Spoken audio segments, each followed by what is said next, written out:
Caros alunos, caras alunas, apresentamos agora, no âmbito do curso Economia Brasileira, o quarto vídeo sobre o Plano Real, baseado no texto de Cláudio Gontijo, o Plano Real, uma propedêutica crítica.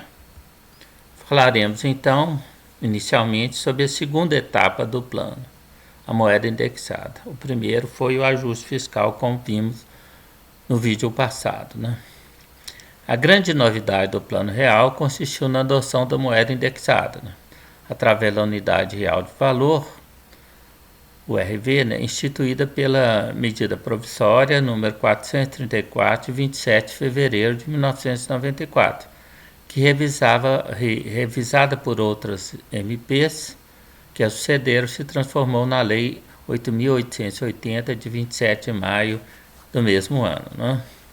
Bem, essa novidade,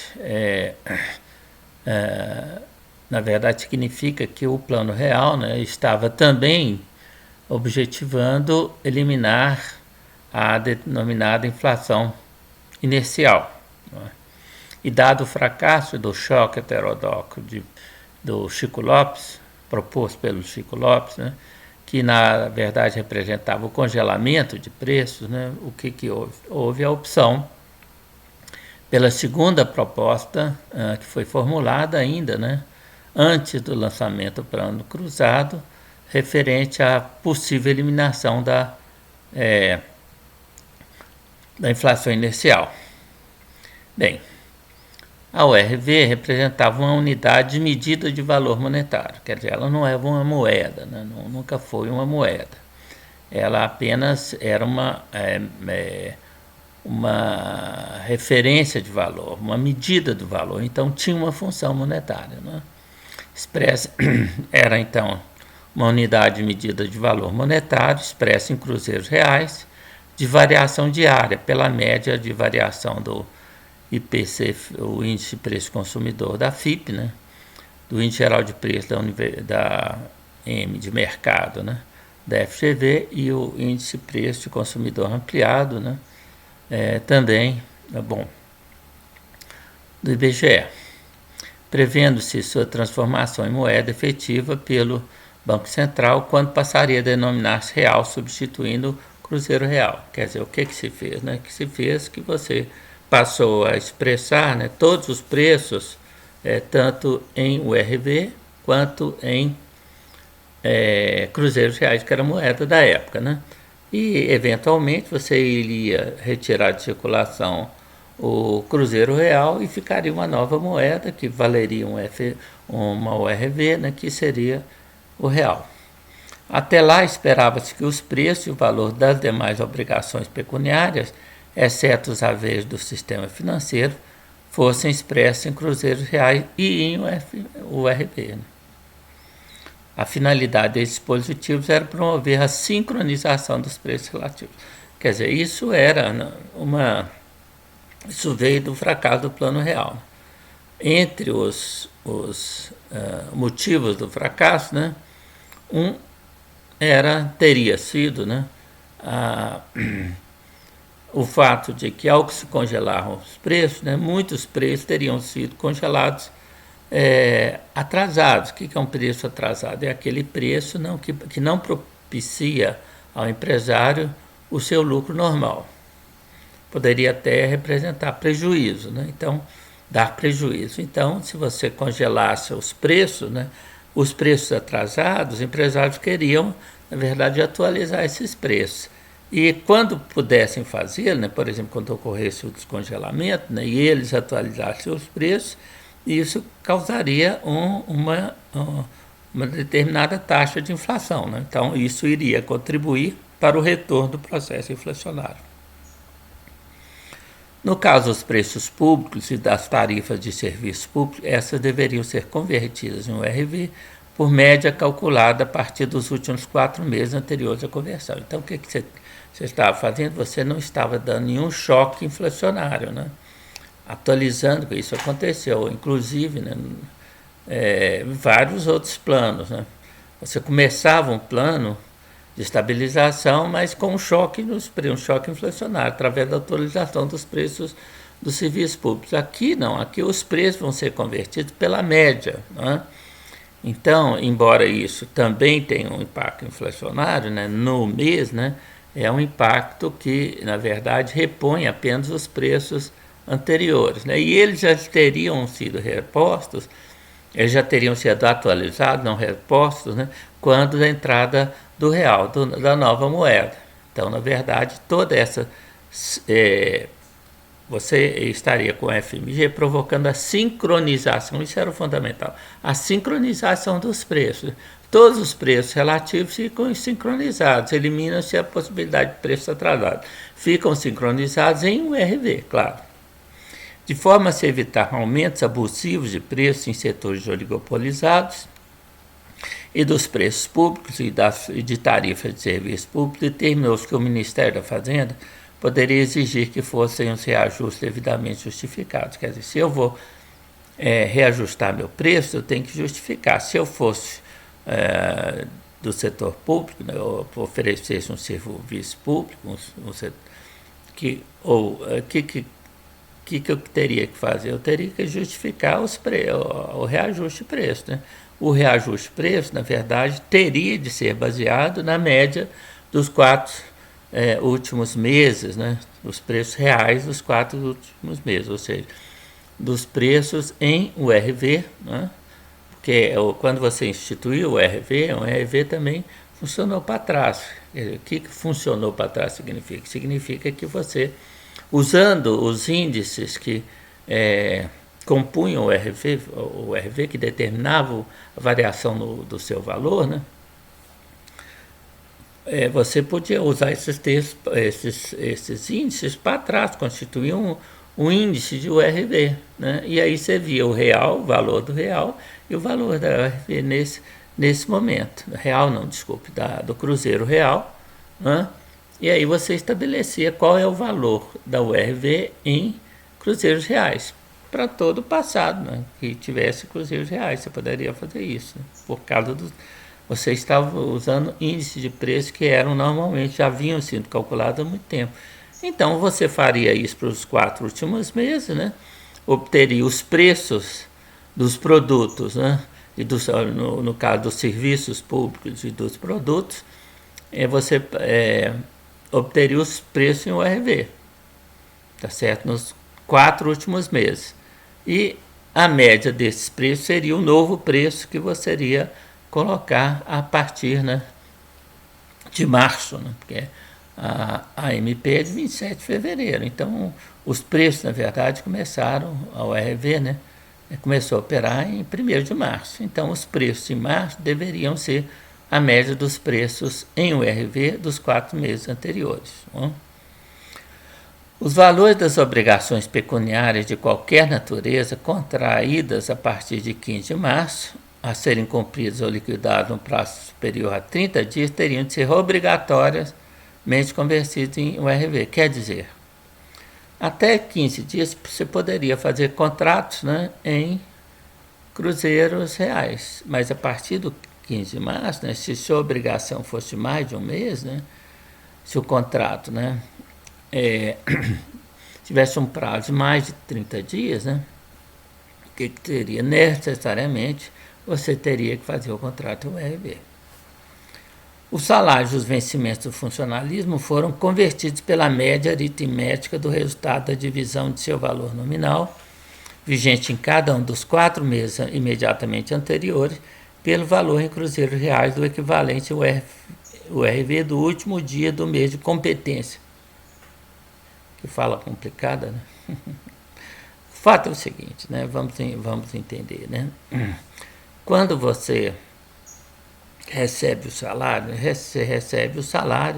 por exemplo, o salário de março se refere ao mês de fevereiro, porque no capitalismo, né, os trabalhadores financiam os empresários, porque eles trabalham sem receber durante 30 dias, depois recebe. Construção civil é só uma semana, claro. Um trabalhador não qualificado. Então você trabalha 30 dias, trabalha um mês, pode ser até mais, né? 31 dias, né? ou menos, foi o caso de fevereiro, né? Você trabalha o mês todo sem receber. Então, você está financiando o empresário. Bem, e no último, e aí você vai receber, vamos dizer que seja no dia 5, sempre que você recebe no dia 5, não for feriado, né? Ou fim de semana, você recebe no dia 5. Ora, no dia 4, o seu salário, né? Você recebe no dia 5 o seu salário que prevalece no dia anterior, né? Porque o sujeito faz o cálculo, vê qual que é o seu salário, né? Lá para fazer a folha de pagamento, ela é feita com o salário naquele dia, né? Naquele dia. Se você tiver um reajuste que vai ser vai prevalecer no mês seguinte, né? Então o que acontece? Certo? Então a URV determinou, esse é o salário, né, que vai prevalecer, né? É o salário que você vai tirar a média. É essa a ideia, né? Quer dizer, na verdade, é a ideia de você tirar realmente a média dos salários, né, a serem pagos, né, no dia seguinte, tá certo? Referente ao mês anterior, ao mês de competência, né?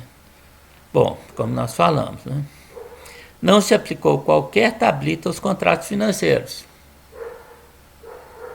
Ou seja, isso aí que eu fiz esse cálculo para conferir, né? Qual que é o problema? O problema é que, vamos supor que eu tenha tenho um empréstimo que eu tirei, ou comprei alguma coisa, comprei um lote com 12 prestações, só para 10 prestações para facilitar, né? O lote custou 10 mil cruzeiros reais. Eu não vou pagar até 10 prestações de R$1.000 por causa da inflação, né? Se você fizer uma inflação, aí dependendo da taxa, você vai pagar 2 mil, 3 mil por mês, né? Durante 10 meses, tá certo? Bem, se você converter, né? Você pagou 2 meses, está no terceiro mês, vamos supor que a sua prestação é de R$3.000. Ora, chega para botar um número par, né, que é mais fácil trabalhar, com R$2.000. Chega aí veio o RV. Se você transformar R$2.000 em URV, você vai pagar em URV, as outras 8 prestações, muito mais do que pagaria em termos de cruzeiros reais, em termos do valor constante da moeda. Por quê? Porque nessas prestações de R$2.000 estão embutidos a inflação, né, que na época era de 40%, mais de 40% ao mês, correto? Então, e é mais o juro real, né? Ora, quando você faz a conversão da prestação, né, você está convertendo um valor superior ao valor do contrato em URV. E seria, né, se você tivesse feito as contas do contrato original, não inclusive os reais, para depois transformar a prestação em URV, mas o próprio contrato, né, todo em URV, tirando a inflação, portanto, de 40%. Então, isso aqui, né, foi uma coisa, vamos dizer, absurda, né, absurda. Porque em nome de não interferir o mínimo, né, na economia, essa era a ideia, né, não causar traumas, não alterar os contratos. Aqui se favoreceu claramente os credores, né? Só que o sistema financeiro ficou fora, felizmente, ficou fora dessa possibilidade, né? Bem, terceira etapa, isso é muito importante, né? As contas bancárias e os empréstimos do sistema financeiro não foram transformados em um RV. Teria, se eu tivesse um contrato habitacional, né, eu continuaria, né, uma hipoteca, né, eu continuaria pagando os valores em cruzeiros reais. É claro que no dia do pagamento eu saberia qual é o correspondente em um RV, né, mas o contrato está em cruzeiros reais e continuaria a ser, assim como o valor dos depósitos à vista nos bancos, né, todos os balanços dos bancos, das instituições financeiras, foram preservados em cruzeiros reais, inicialmente. Bem, e aí vem a terceira etapa, né, a emissão da moeda real. A terceira etapa do plano veio através da medida provisória de número 542, de 30 de junho, está errado aqui, 30 de junho de 1994, com a emissão do real com valor de URV, da URV, no dia de sua entrada em circulação. Foi o dia 1º de julho de 1994. Aí você entrou a nova moeda, né? Circulação a nova moeda. Segundo Fabrício Augusto de Oliveira, né, essa emissão teria sido antecipada por motivos políticos. Qual que é o problema? O problema é que, nesse período, né, o Fernando Henrique Cardoso tinha 16% das intenções do voto, contra 42% do Lula, do candidato Lula. E aí? Ele ia perder, né? E, como muito bem salienta o professor Oliveira, né, e o URV não ajudava o candidato, o FHC, porque a convivência de duas moedas, uma inflacionada e outra protegida da correção provocada por esse processo, mais obscurecido que esclarecia a população. Quer dizer, por que você tem dois preços? Né? Ninguém sabia por quê. Os economistas, né, poucos, inclusive, sabiam por quê, né? Mas a maioria, inclusive os economistas, não sabia exatamente o que estava acontecendo. A entrada de circulação do real teria sido precipitada por não estar consolidado, ele ainda vai falar isso, o ajuste fiscal, nem muito menos teria a moeda indexada o tempo suficiente, teria tido, né, o tempo suficiente para que se efetivasse o alinhamento dos preços relativos. Então, o que o professor Fabrício falou uma coisa simples, né? Foi antecipado por motivo político e isso causou alguns prejuízos para o programa, para o plano. Qual foi o primeiro? Bom, porque o ajuste fiscal não teria sido ainda realizado, né? E nem a moeda indexada teria tempo suficiente para promover o alinhamento dos preços relativos, né? Bom, isso tudo está errado. Por quê? Né? Primeiro lugar, que, como nós já vimos, não tinha déficit público, poxa. E aqui nós colocamos uma evidência adicional. Nós pegamos o déficit público, né, no período de 1994, de vários países, né? Aqui tem poucos, porque nós podíamos, a fonte que nós pegamos, né, que é o FMI, só tinha dados do Canadá,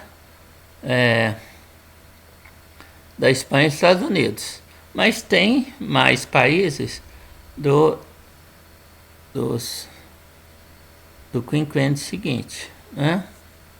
E ainda tem de todos os países, né, de 2004 a 2008.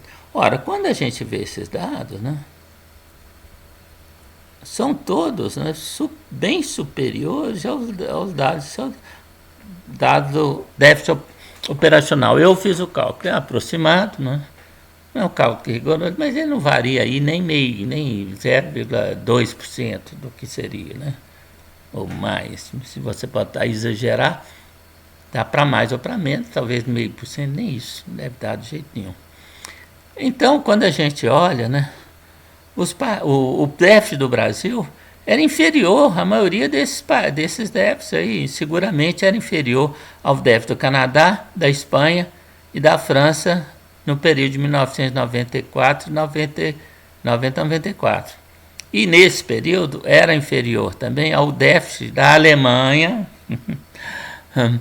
da Espanha, da França e da Holanda, e não era muito diferente do Canadá e no déficit desse país 95, 99. Tá certo? Então, quer dizer, se você tomar todos esses dados aí, o déficit brasileiro é muito baixo. Ora, e a inflação desses países? A inflação, né, vamos tomar aqui o Canadá, que tinha um déficit de 9%, 9,14%, né? E a inflação era de 2,53% ao ano. Ora, então que história é essa? O Brasil tinha uma inflação de 40% e um déficit, né, muito menor do que o Canadá. Você vai à Espanha, né? Espanha, o déficit da Espanha era pelo menos mais de 3 vezes o déficit do Brasil, que era em torno de 2%. Né? Ora, e a Espanha tinha uma inflação de 5,34% ao ano. A França, um déficit de 5%, o dobro do déficit brasileiro, né? E uma inflação de 2,43% ao mês. E se você fazer toda a mesma coisa, você pode ver para os outros países, né? Ao caso da Itália. A Itália tinha um déficit, né, de 16% do PIB. Puxa vida! E a inflação? A inflação vai ser alta sim, vai ser de 5,63% ao ano. Suécia tinha um déficit de 11%, mais de 11%, e a inflação de 4% ao ano. Te dizer, essa ideia de que o déficit público do Brasil tinha a ver alguma coisa com a inflação é um absurdo, não tem sustentação, nem teórica, nós não vamos discutir aqui porque isso seria longo, né? Mas uma expressão conservadora monetarista é que o déficit público, né, causa inflação, aumenta a oferta de moeda e causaria inflação. Ora, primeiro que pela Constituição de 88 você não podia financiar o déficit do governo com emissão monetária. Então, tá certo? Então, que ideia? Mas se o déficit for alto, ele vai causar uma alta taxa de juros. Bom, e a inflação aí seria reduzida de acordo com o próprio pensamento conservador. Né? Não tem sentido. Nós estamos realmente no mundo do absurdo, do completo absurdo, da perda de noção dos economistas brasileiros. Eles ficaram perdidos, já estavam algo perdidos, e aí, com as experiências de estabilização na década de 80, ficaram totalmente perdidos. E ainda com o martelar da imprensa falando no ouvido, né? E do novo consenso de que tinha que acabar com o déficit público, nosso consenso de Washington, a recomendação, houve quer dizer, isso que no início da década de 70, os economistas progressistas, né, do país não admitiam essa ideia. No final está todo mundo admitindo que o déficit público que não existia, era causado da inflação que existia e era violenta. Então essa ideia, né, não prevalece. Bem, quando o timing do realinhamento dos preços também, quer dizer, a URV durou pouco tempo, 4 meses? Isso é pago. A pergunta é a seguinte: as empresas ficariam 4 meses com preços atrasados? Claro que não. Onde é que veio essa ideia? Não sei. Não, tá certo? Ok? Essa ideia é muito difícil de aceitar, né? Ora, então como é que você explica o salto inflacionário ocorrido em julho? Né? Está aqui, né? Observe que a inflação, depois do lançamento da URV, ela foi, né? Aqui, ó, ela continuou se elevando rapidamente, né? Saiu de lá para menos de 40%, estava em 46%, dependendo do índice. Você considera? No mês que em junho, né? A URV entrou em circulação em julho. O salto inflacionário ocorrido em julho parece sinalizar uma onda preventiva de remarcações altistas. Mas como? Eles sabiam quando ia entrar a circulação o real? Não sabiam, não é? Então, por que essa onda? Ora, a perspectiva, e não houve nenhum vazamento de informação sobre o assunto, né? Ora, o que a gente pode concluir disso é que foi a própria aceleração da inflação no período de vigência do FMG que teria antecipado a entrada em circulação do real, ou tornado inevitável a entrada de circulação do real, para acabar com essa aceleração inflacionária.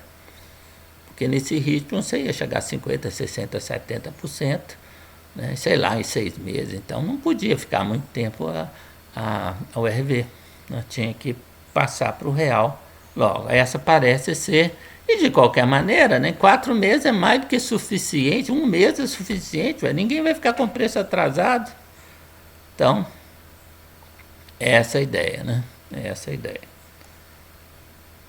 Bom, com a emissão de real, não apenas todos os valores expressos no RV passaram, né, imediatamente, né, por definição, a serem expressos em igual número de reais, isso estava na lei, né, mas também as obrigações pecuniárias expressas em cruzeiros reais que não tinham sido convertidos em URV, certo? Inclusive aquelas com cláusula de correção monetária e os elementos dos balanços de instituições financeiras. E aí o que acontece? A conversão dessas obrigações, né, foram feitas pela média dos valores em URV dos pagamentos realizados nos meses anteriores. Aí sim, aí com isso, você não teve problema, você não favoreceu aos devedores nem aos credores. Mas aqueles que tinham convertido anteriormente, os credores nadaram de braçada, né? Bem, a quarta e última etapa, a adoção da âncora monetária. Existe um mito, né, de que o Plano Real foi um plano concebido, né, com programa de estabilização ancorado no câmbio. Não foi, ele não nasceu. Isso foi uma ideia posterior. O plano nasceu com um programa monetarista do Milton Friedman, adotando o regime de metas monetárias, não metas cambiais, né? Não metas, né, de inflação, como o sistema atual é metas de inflação, né? Foi um regime de metas monetárias. O que é o regime de metas monetárias? É exatamente o seguinte, né? Que foi estabelecido na MP, que criou o real, tá certo? Que ela determinou, né? Determinou a emissão do real. Limitação das emissões do real pelo Banco Central. Limitação de quê? Emissão da nova moeda você colocou limites, isso é que é metas monetárias. Limitou as emissões do real pelo Banco Central. 9,5 bilhões até 31 de março, 7,5 bilhões até 31 de setembro, né, de 1994 e 8,5 bilhões até 31 do mesmo ano. Ou seja, você estabeleceu que até março de 1931 de março, você só ia ter 39,1 bilhões de moedas emitidas. Então você colocou um teto na emissão do Banco Central, tá certo? O Banco Central realizaria uma programação monetária trimestral para seguir, tá certo? Enviando relatórios trimestrais, né, para o presidente da República e dos presidentes da Câmara e do Senado sobre a execução da programação monetária, né? E autorizou, né, o Conselho Monetário Nacional a ultrapassarem até 20%, né, os limites, porque poderia alguma coisa dar errado. Então você tem uma folga de 20%. Isso é o típico dos regimes de metas monetárias. Agora, e ainda por cima, a política monetária, você estabeleceu, né, uma imposição de recolhimento de 100%, né, do acréscimo depois da imposição de um recolhimento de 100% dos acréscimos de depósitos à vista nos bancos comerciais. Ou seja, todo acréscimo na oferta no recebimento de depósitos dos bancos, após a emissão do real, teriam de ser depositados no Banco Central. Os bancos não poderiam emprestar. Então se amarrou o sistema, você não tem aumento da oferta de moeda, tá certo? Não aumenta a oferta de depósito à vista.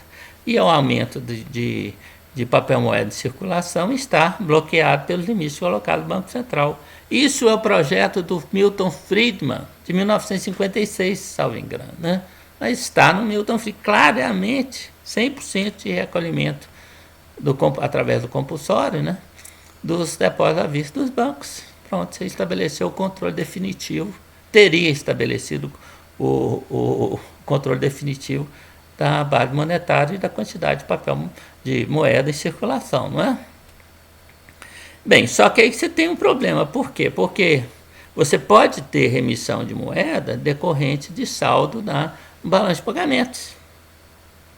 Então, a teoria monetarista do Friedman para economias abertas vai dizer o seguinte: não, se você tiver câmbio fixo, o Banco Central vai converter o saldo do balanço de pagamentos, o superávit, necessariamente, né, em moeda nacional. Se você é um exportador, você exporta soja, o pessoal paga em soja, os compradores pagam em soja, pagam em dólares. Mas você vai receber agora em reais. Então o Banco Central vai ter que converter esse dólar em reais, vai aumentar a oferta de moeda. Isso não pode, né? Aí você não tem controle da oferta de moeda. Ora, mas se você tiver câmbio circulante, né, os modelos, essas porcarias de modelos de macroeconomia que tem, vão dizer o seguinte: ora, se o câmbio for circulante, né, o flutuante, o aumento do balanço de pagamento, a entrada de capitais, por exemplo, o saldo de balanço de pagamento, vai fazer o dólar valorizar. Tá certo? Ou desvalorizar, desculpe. A moeda nacional vai valorizar e o dólar vai se desvalorizar. Então, em vez de você ter um aumento da oferta de moeda, você vai ter uma valorização do dólar. Então, aí você teria controle da oferta de moeda.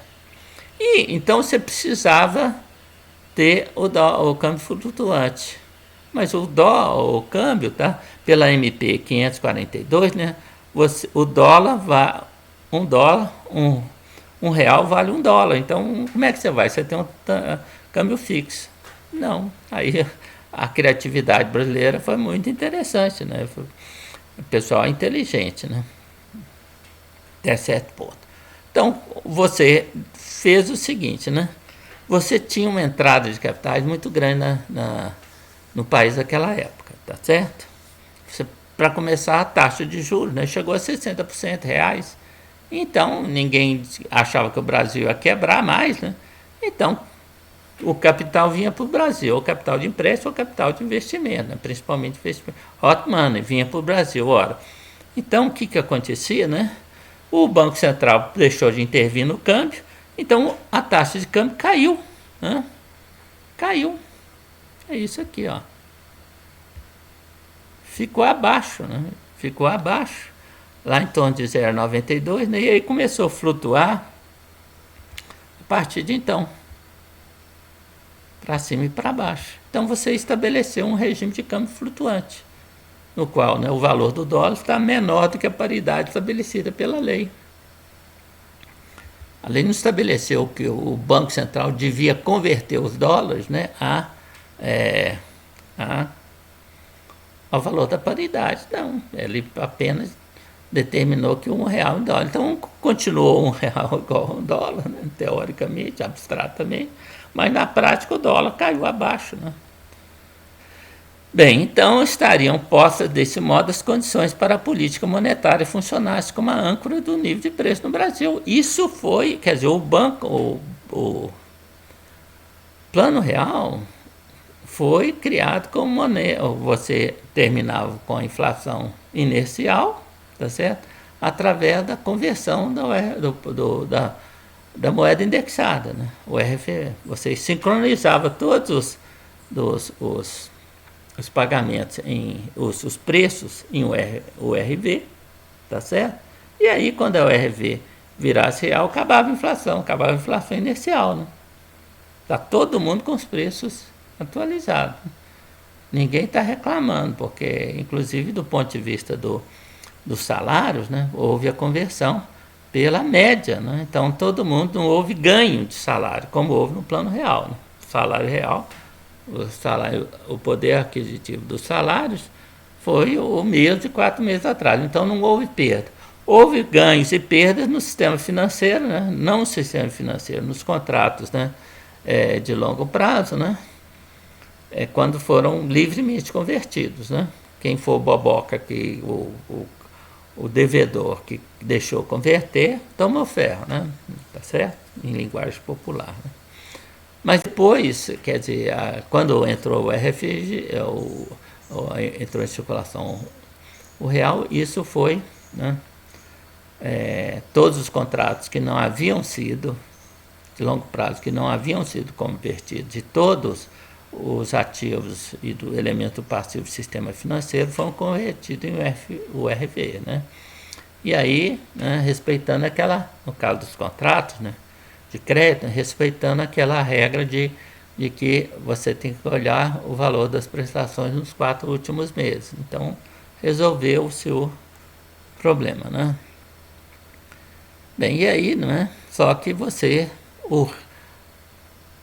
se esperava que o controle do processo inflacionário após a entrada de circulação do real fosse feito através do monetarismo de Milton Friedman, que está aí, né? Ele foi ministro do senhor Nixon, né? Está aí também, Richard Nixon. São pessoas conservadoras, reacionárias. Monetarismo sempre, né, gosta de governo autoritário, né? Foi o caso dos Chicago Boys, discípulos do Milton Friedman, que está aí fazendo um discurso, dando uma palestra, não sei o que é, né, com o Richard Nixon, né? No caso, os discípulos dele foram assessores do Pinochet, né, que foi um sanguinário, né, no México, no Chile, não é à toa. Bom, então tem a marcha do plano, que é o próximo vídeo, né, que são os próximos vídeos. Nós vamos cuidar da marcha do plano. Então nós vamos ficando por aqui hoje. Agradecemos a atenção de todos e esperamos que vejam os próximos vídeos sobre como foi o andamento do plano real, né, após a entrada de circulação da nova moeda forte do Brasil. Então nós agradecemos a todos, esperamos contar com todos para assistir o próximo vídeo sobre esse assunto.